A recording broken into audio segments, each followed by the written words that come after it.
There comes a moment in every person's life when they are asked to believe before they can see, to trust before the proof exists, to hold faith when logic says there is none.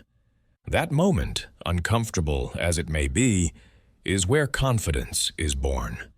Confidence is not the product of evidence. It's not what appears after success arrives. It's what creates success in the first place. When you learn to train your mind to believe before results appear, you tap into one of the oldest and most powerful principles of human growth, the law of inner expectation. What you expect deeply enough, you begin to move toward. And what you move toward with conviction, you often create. But most people wait for the evidence. They wait until someone else believes in them first. They wait for the numbers, the applause, the reassurance that what they're doing is working. And that waiting keeps them still. The world rewards movement, not hesitation. It rewards faith in motion, the kind of inner steadiness that acts as if it were already true. Confidence is not something you stumble upon.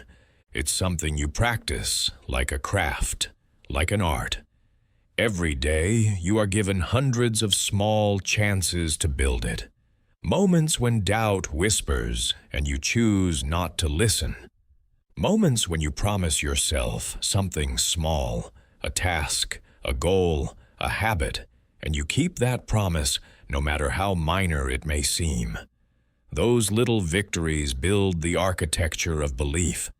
You see, every time you do what you said you would do, your brain files a piece of evidence. I can rely on myself.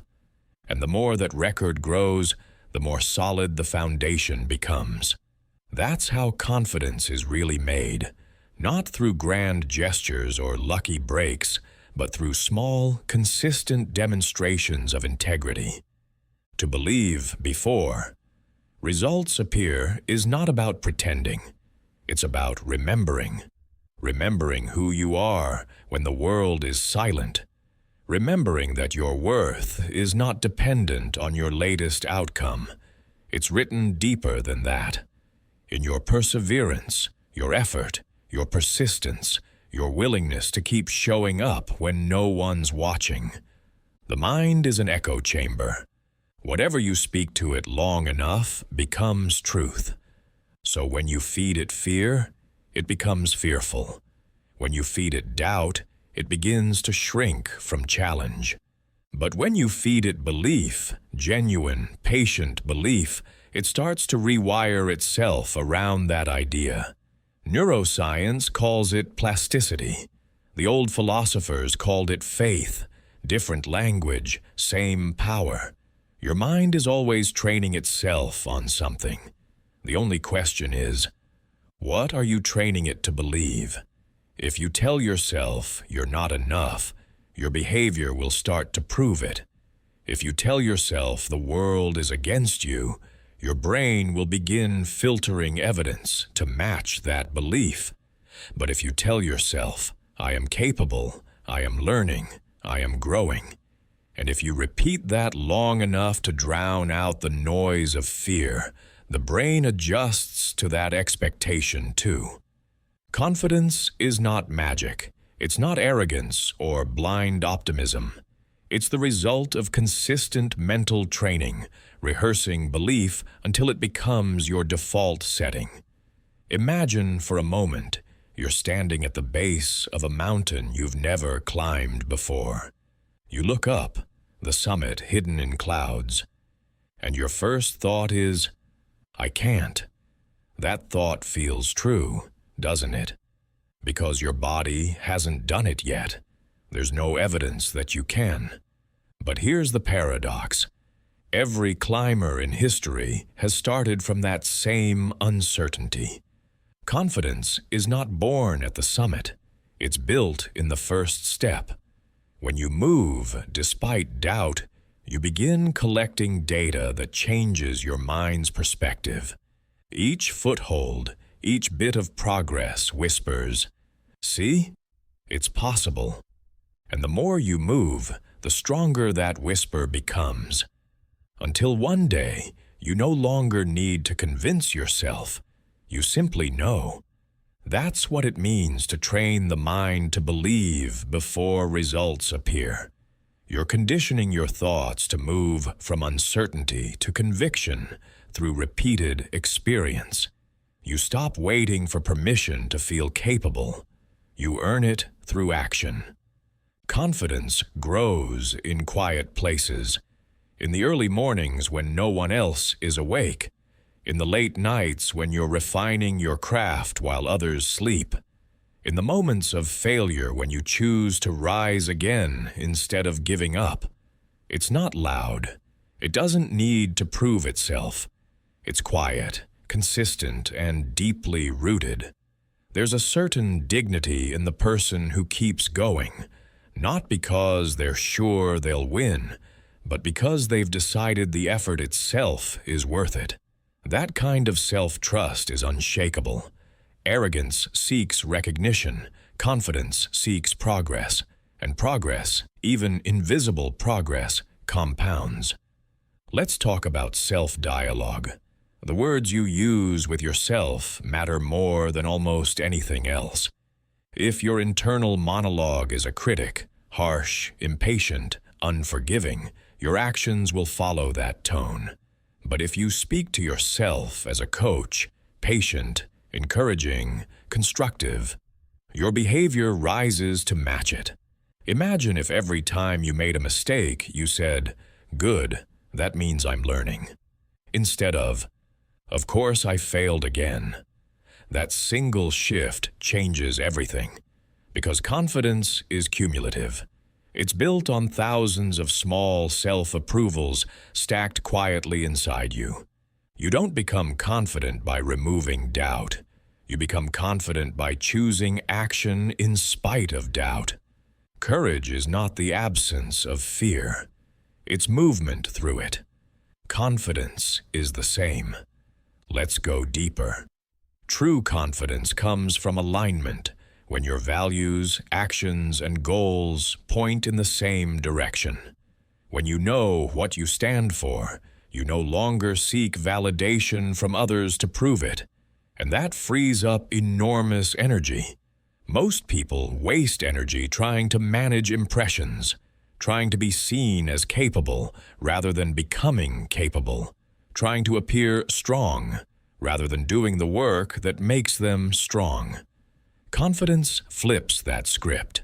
It doesn't say, "How do I look?" It says, "Who am I becoming?" And that question, when answered honestly, shapes every decision you make. Here's a truth worth remembering. You can't think your way into confidence. You have to act your way into it. You can't read about swimming and then expect to feel safe in the water. You have to get wet, flail around, learn, and get better. Confidence, like swimming, is experiential. You train it by doing, by taking small, deliberate risks that stretch your limits just a little each time. Every time you do something you once thought you couldn't, you rewrite your internal story. And over time, those rewrites become your reality. Think about the last time you truly surprised yourself, when you accomplished something that once felt impossible. That feeling of realization, that burst of "I can," is your brain catching up to what your spirit already knew. That's why so many breakthroughs come only after long seasons of doubt, because the evidence of your ability doesn't appear until you've already believed long enough to create it. That's the secret. Belief creates evidence, not the other way around.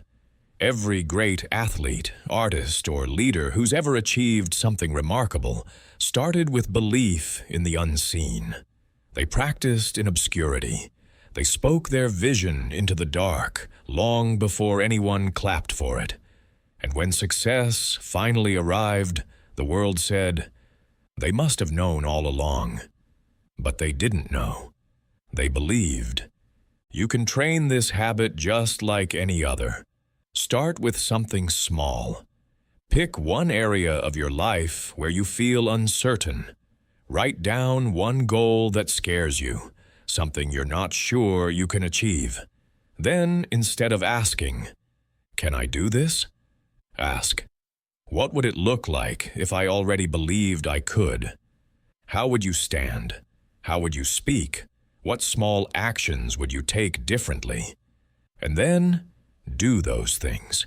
Even if the belief feels forced at first, act it out, because the body teaches the mind. The posture of confidence invites the feeling of confidence. The mind learns by imitation, even when it's imitating its own future. Confidence multiplies. When you build it in one area of life, it begins to spill into others. The person who keeps promises to themselves in fitness suddenly finds it easier to keep promises in business, in relationships, in creativity, because they've proven to themselves that follow-through is part of who they are. That's the real power of belief before evidence. It changes identity. Once you see yourself as someone who can, the mind becomes allergic to excuses.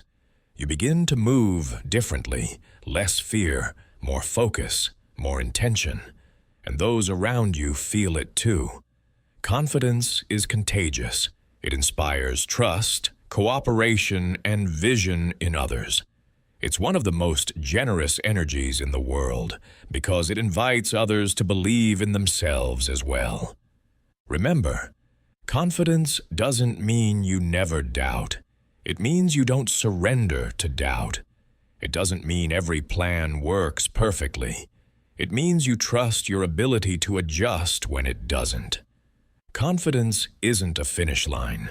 It's a way of walking, a posture of faith in your preparation, a calm acceptance of uncertainty, a willingness to face the unknown with curiosity instead of fear. The more you practice it, the more natural it becomes, until one day belief feels as automatic as breathing. And in that moment, when doubt fades into background noise, you'll realize something profound. You were never waiting for the world to believe in you. You were waiting to believe in yourself.